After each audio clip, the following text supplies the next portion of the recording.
Jaime and I have picked the cloudiest and grayest day This to is for the mood. hit the Doing it for beach the mood. with two very moody.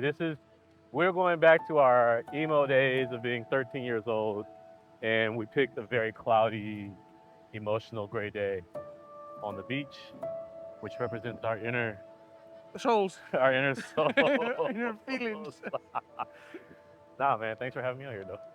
And, This is a good idea. yeah, right.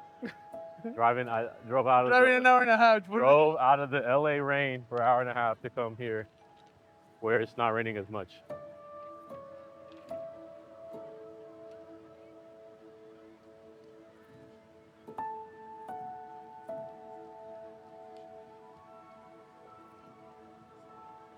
Here we are.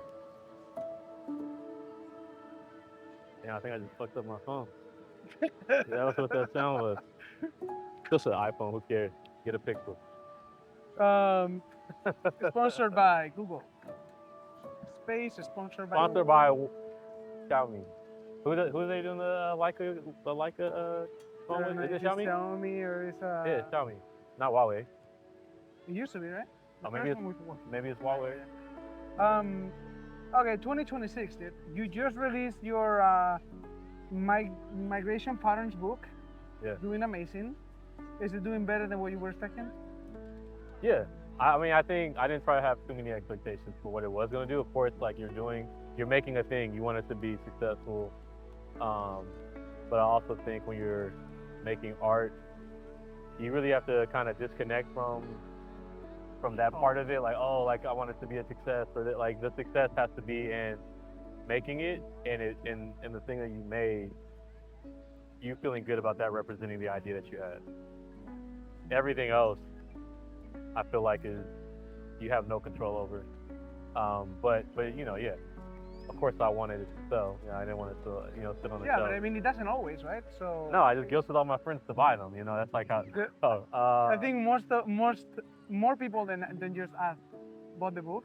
yeah. I think it's doing surprisingly well for being a He first, said surprisingly. well for being a first book of somebody releasing a photography book, which is pretty hard to sell in general. Yeah. No, I've been very excited, dude, about how the book is done, and yeah, I think a little surprised that it was like more than just my friends and family who got it. Like uh, I know what a book did for me with photography, and I think part of that was what would inspire me to invest the time in making a book.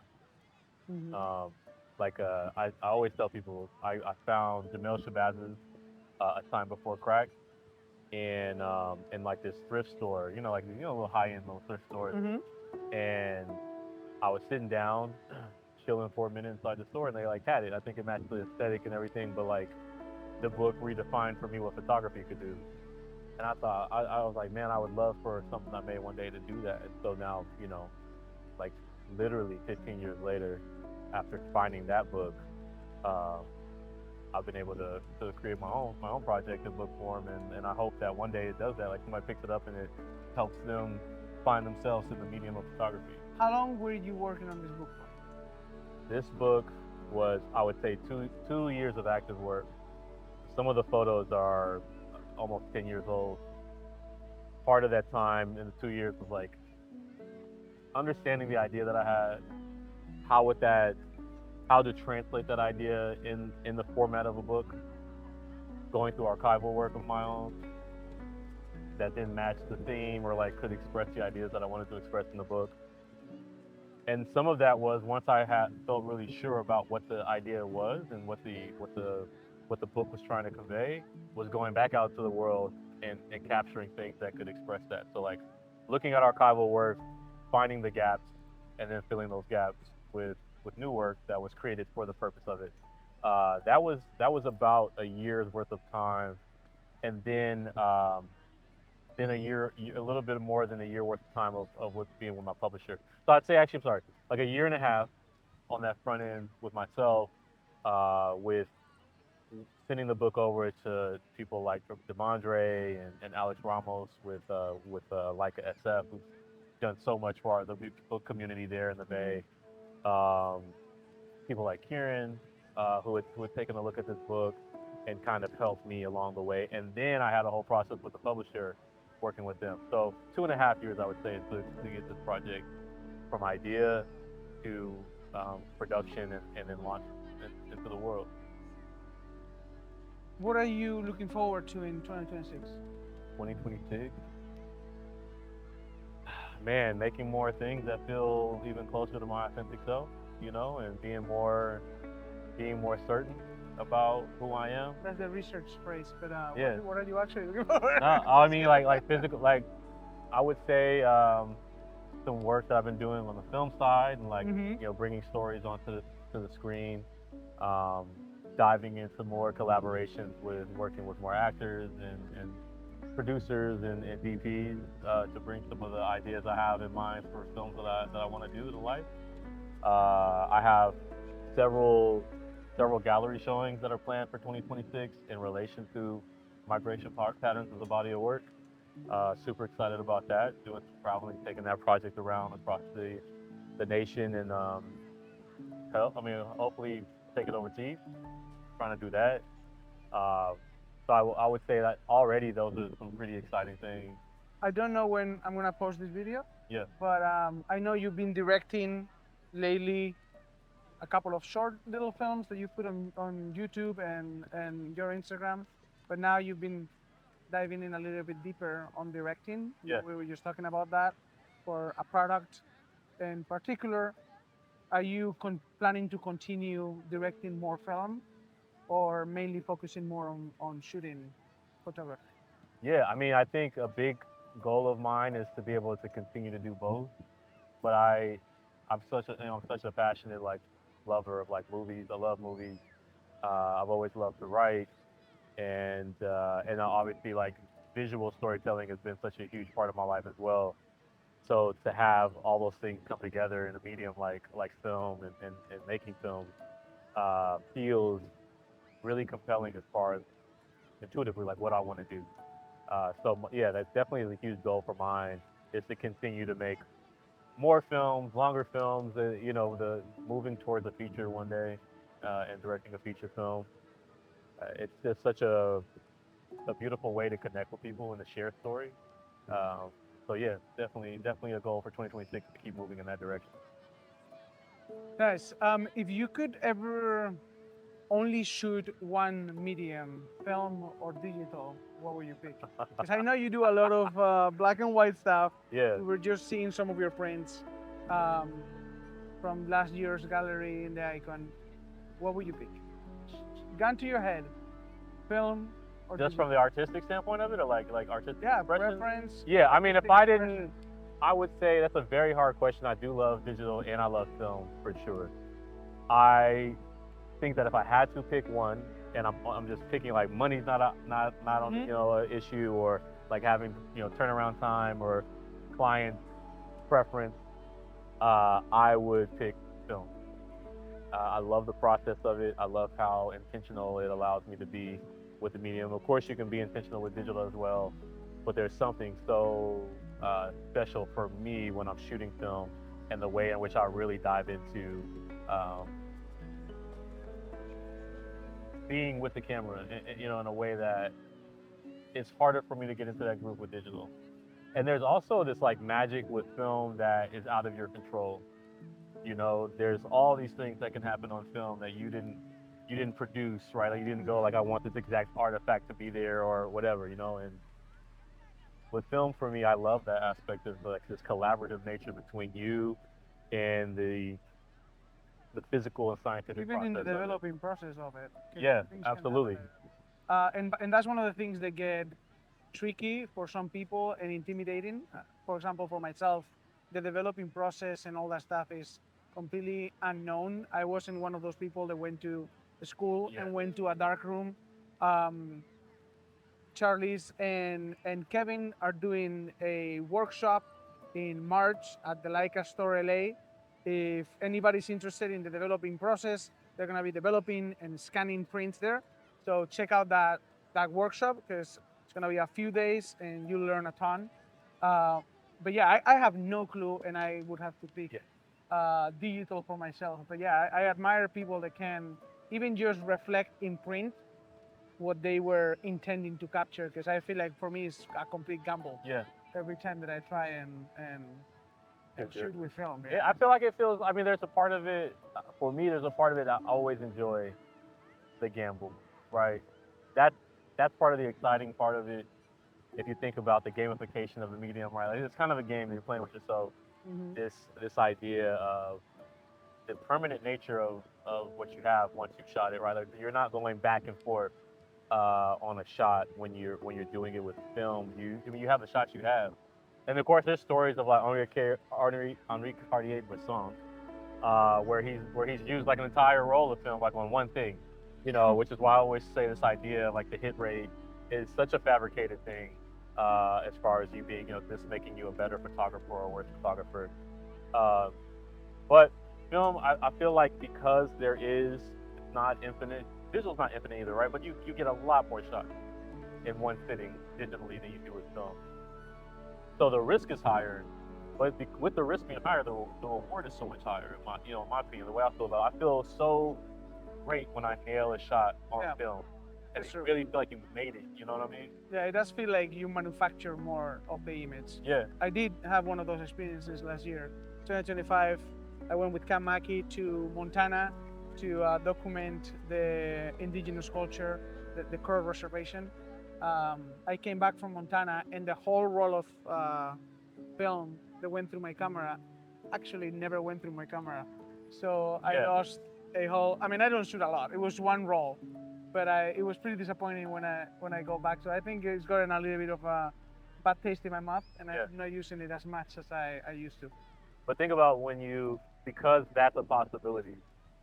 When you get that shot on film, it feels so good. You're like, because it could have gone the complete opposite way, right? Even the nature of having to the deferred gratification. When you shoot film, you have to wait. That process allows for you to think about other things. Like, you kind of take your photo and you have to move on. Hmm. You take your series of photos and you have to move on. You can't overanalyze. You can't sit there and look, at the digital copy on your screen. Like, you have to just go, okay, I hope I got it, and you move on. I really enjoy that about film, and again, that high risk can yield such a beautiful reward. It feels really good when you nail it. And I've had the same thing. Like, I've had trips I've gone on, I've had Screwed shots up. I've taken, and something was messed up with it. The, some kind of mechanical issue had happened, Yeah. or I didn't get the exposure quite right, or whatever it is. Especially when you're finding your way with film. But like, to be honest, using the M3 has made me so much more of a confident film shooter, because I am really looking at, Everything on I'm it. looking at everything. I'm really getting back in touch with the Sunny 16, and then all the ways I want to manipulate that equation to get my shots. Like, I just feel like a more confident photographer when I'm shooting on film more and shooting on the M3, where of course you can buy a light meter and attach it, but the process of shooting an M3 or any camera that does not have an internal light meter and just going with the flow and kind of trusting yourself and trusting your skill set, it's a really beautiful process. And for me, it helps me even when I go back to shooting digital, or if I'm shooting something with an internal light meter in it. Like, I just feel stronger with the camera when I've been kind of out, shooting with Yeah. shooting with nothing but just the camera in my mind. How much travel do you do yearly? And what do you have planned for 2026? Man, I feel like travel is a funny thing. Like, sometimes I feel like people always tell me like you're always gone, and then sometimes I feel like I'm always home. And then it can be different, right? It'll be like a couple month stretch where it's like there's nothing happening, and then all of a sudden, like, every couple weeks you're gone. And but I travel a lot in a year. This year I'm hoping to do more traveling. That's not necessarily like work related at all, but just more time with the family. Um, taking my daughters overseas would be great, and just all of us as a family unit, my wife and my daughters, like, to speak, like, seeing a new place together without me having to like go, all right, I gotta, I have to go off and do this thing, but it just being all about the moment I with was them. gonna tell you because one of my plans this year, because I get paternity, it's grab Now I one see. Now I see the plan. Now I see. grab one of my kids in the same you're saying, maybe go to Japan. Yeah. And one of the things I like to do is putting a camera on them so they can see the place through a camera, Yeah. which is very useful. Maybe we should plan something like that. Let's do it. Let's You, do you take one of your family. daughters, I take one of my kids, That's right. and we go the four of us visit Japan or somebody that they have never been at. That I think too. For me, that's one of the things I always loved about photography is it makes you interested. Not I mean, Japan is a place I would want to visit no matter what. Yeah. But there's so many places that over the years I've considered to be interesting places to go because I would love to photograph them. Yeah. And it expands this idea of like what it just really doesn't even have to be anywhere far. It can even be places you live near. They're like, oh, I want to check it out because it's got that it has that thing there. Maybe there's a waterfall there, or there's like an interesting building there. And so I really appreciate photography for opening up my mind to just new places to travel and for different reasons. And I think people confuse taking photography in a place with tourism. Yeah, It's completely different. I don't think, and no offense to anybody, but no, I don't think I would ever go do tourism in India. But Yeah. India is one of the top places that I think, and I was just talking to Kevin here, holding the camera with his last straw of strength. it's raging and I huge think, biceps. yeah, he just came back from India a few months Pictures ago. are amazing. Pictures are The amazing. pictures are amazing. And that's one of my, I think, top places right now that I want to go photograph. India's been high on my list for a long time too. And I think one of the things is that when you end up traveling a decent amount, for some of the stuff that we do, is you kind of like have to put the other places on hold because you know that your travel lineup of places you also have to go include being away. And for me, with maintaining, the responsibility of being a father, being a husband, it also with I have a lot of family. My parents are still in the Bay Area. Like there are people in my life Always that commitments. there's commitments and people you want to spend time with. So it's like it's a little bit different when you're single or even if you're just more transient, right? Like you're not living, where you have a lot of family. You can kind of be away a little bit more. But I haven't been able to budget the time to travel to a place just for that. So I'm looking forward to that. Hopefully for 2026 there are a lot of things I have going on, but I'm hoping that for 2026 there are some places I get to go just because I wanted to go there. You mentioned before, I don't know if in this conversation or previously, that you're already working on your second book. Yeah. When do you see that materializing? 2026 or past 2026? No. It definitely won't be in 2026. It will likely be something that happens in 2027. Yeah, but I mean, once I finished this book, there was a decent amount of time where there was like the production of the book was happening, and so all the images were already, for the most part, picked, and there was some back and forth between me and my publisher, Sponsor Books, with them like literally crafting the physical nature of the book. That took a certain amount of time, but in that time, I was also already working on this next idea I had for a book, and it's starting to photograph work for that project as well as going through my archival work for images that would. Quick question about that. Useful. For people that haven't gone through the process, when is it a good time to start a book? Today, I think bookmaking makes you a better photographer. It makes you a better storyteller. And people can delay because they think about the people that have made books or at least the books that they love, and maybe they don't feel like they're on the level, you know. And I don't think it has to be that way. In fact, a lot of these older photographers that we look up to, they were making books for a long time, sometimes very early in their careers, and I believe it also for them made them a better photographer. But I definitely feel like a better photographer for the process. Um, so I would say it's not. You should start making one today. You should start thinking about ideas for books today. It will impact the work that you're shooting. It'll impact the way in which you look at work you've already shot, and you'll probably find some purpose and some usefulness out of images that you didn't really think had a place. Mm-hmm. You'll start to see those things differently when you're looking at in terms of making a book. There's so many things that go into a book. There's certainly images of mine that have gone into my book that's where they had to live. That's where they were best served. And so I think that bookmaking is a really powerful process of maturing as a photographer, maturing as a storyteller. So I would say, yeah, start today. Start thinking about ideas. One of the best things about like if you think you want to do a book is to get into the practice of collecting photography. Hmm. You know, rather you're buying 2 books a year or you're buying 2 books a month, whatever, you know, whatever your cadence is for purchasing. Getting more familiar with Other people's what books stuff. can do, yeah, 100%, and seeing how what they did story wise relates to your own story or stories you're Hmm. passionate about. But yeah, I don't think there's any like time frame.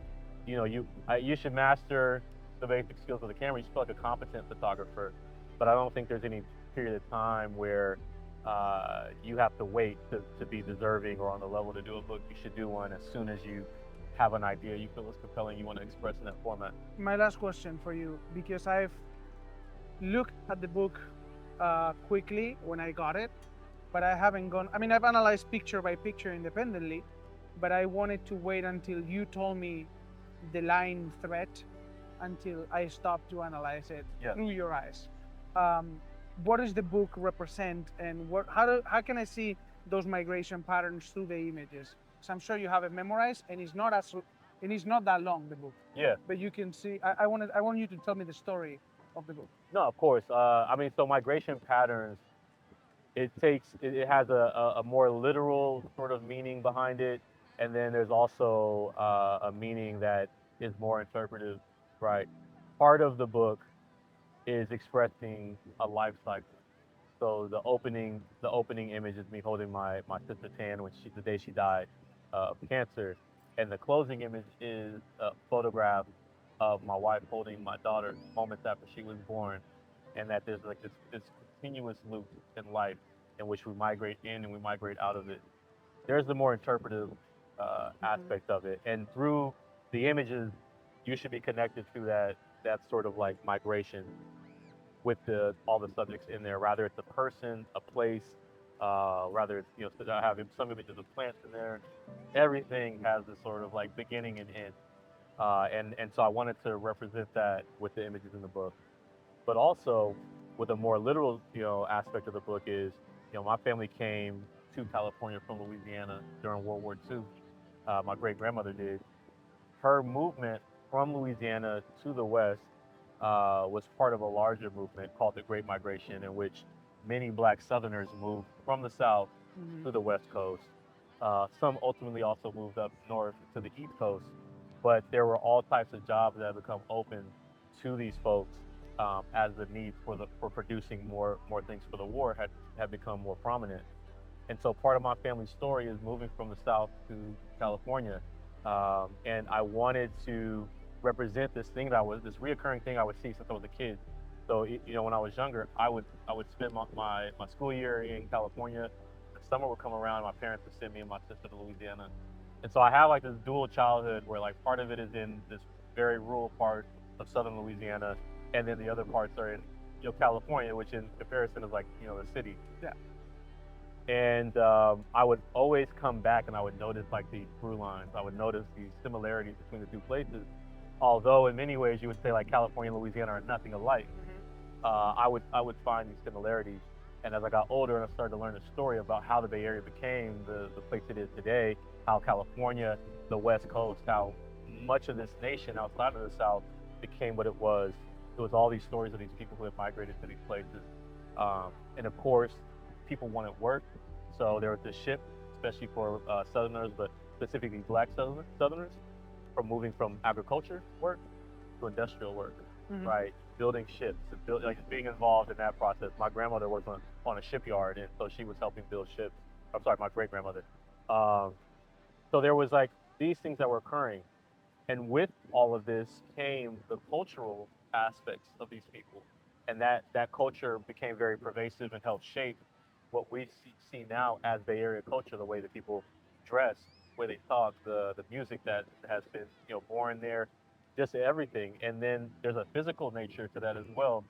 So I thought it would be very, very interesting to take these images from this book and make it so that if you didn't know the story, you could think that some of the images you were looking at were the South. You wouldn't know that it was Hmm. California. I found that a very interesting thing. I wanted to see the physical ways in which the migration of people uh, imprinted on the places they moved to.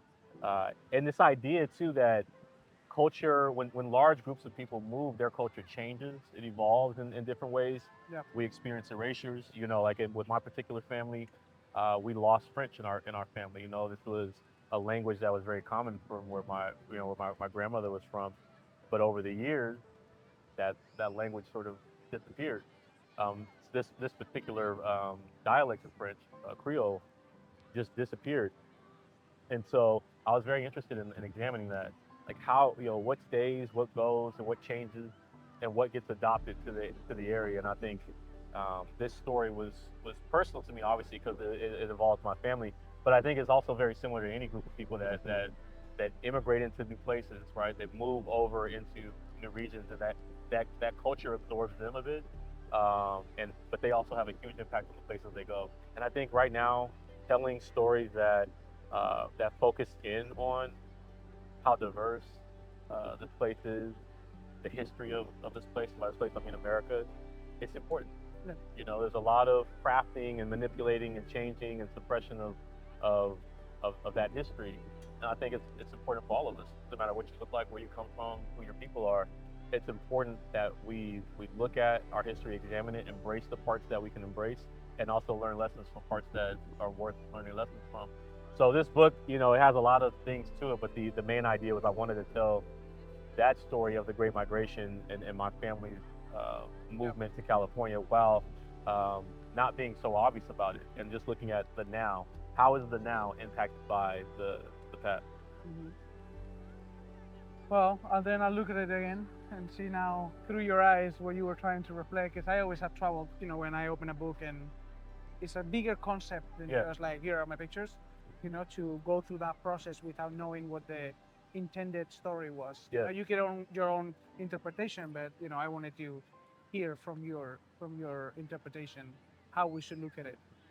That's the Um, important part about a book, though, too, is like all those images still have to stand on their own, yeah, right? You don't get to stand next to someone who has your book and explain every photo to right. them, and so you have to make sure that those images feel strong. This is something that I picked up from Raheem Fortune, a very very talented photographer, has made some beautiful books. He had gone through the same process. Mm-hmm. The relationship that we build sometimes with a photo in a body of work, but in this case in a book, you have a relationship with that object, with that place, that thing, that person. You can't always transfer that. You can never Yeah. transfer that knowledge to the person looking at it. So you have to make sure that what makes it into the book is still a strong image on its own, and that collectively as a body of work, if someone wants to go through it, there's something that they can take away and connect with without knowing the backstory of every image, without knowing the backstory of the book.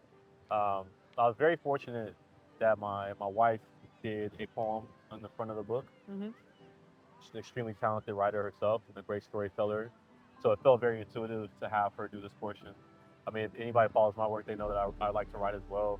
I wouldn't necessarily call what I write poetry, but I do, sort of write out my ideas, and sometimes they can feel poetic in the way that I position them in with the visuals that I do, with the photos that I take. But then also there's a more structured sort of essay by Pendarvis Harshaw, who's a journalist back home, and it was a perfect sort of complement to the work as well. And so having these two bits of writing Mm-hmm. sitting between the visual aspect and the images of the work, I felt worked well. I didn't want to have people going through images and writing, then images Yeah. and writing it, and so I very much kind of believe in that old school way of there should be visuals. Sandwich. And Yeah, yeah. If you're going to have writing, like it should distinctly sit somewhere in the book where people can psychologically move from I'm reading a thing to now I'm looking at a thing. I'm looking at an idea. Mhm. And so that was kind of the idea on that, was having those two bits. Okay, tell these people where to get the book. Migration patterns, you can get it from Satanta. If you type in migration patterns, Brandon Ruffin Satanta books, it'll pop up. You can get it at the Leica store in San Francisco. You can get it at Leica in LA. It's here in Arcana Books in Culver City. If you're in London, you can get it at the Leica Herald in London. Um, it's an Underdog Film in Oakland. I'm trying to make sure I'm not forgetting any places. But mainly easy to get it online. You can walk in any of those stores and get it. And in 2026, I'll be announcing more places where you can physically walk in and get it. Nice. One of those places being like Leica Store, New York, and a few other spots. Thank you so much, bro. Bro, thank you, man. For Thank this you for this beautiful sunny day that we've been able to get. You know, just standard Sunny California, bro. sunny. You know, as they say, it never rains in Southern California, man. I mean, Thank you, bro. yeah. Hey, Kev, thanks for holding that camera. I know, dude.